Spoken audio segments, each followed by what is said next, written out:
we're now here at Crypto Bytes Bulacan for easy to learn and bite-sized crypto learning. So,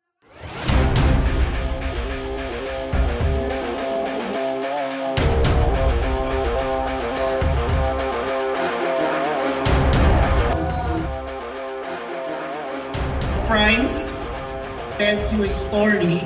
ginagawa mo the more losses mo, potential losses na pwede mo pero Ingatan ng sarili, huwag lang padaan sa like na mag-ita rin ang kanina. Hello, ako Miranda. So, dito kami ngayon sa Bulacan. We're helping the people around here to learn more about crypto trading. So, lahat ng basics like SNR, market structure. So, if gusto mo rin na-experience to, watch out for the next Crypto Bytes event. Tuloy-tuloy pa rin kasi ang paghatak at pagpapalakas ng bagyong Krising dito nga sa hanging habagat, kaya malawakan pa rin yung mga pag-ulan na naitatala at dahil na sa pinagsamang epekto. Mali pala yung akala ko, so natulungan nila ako na dapat pala 1 hour a day lang is enough. So yun, thank you so much coach and mentors. I love you,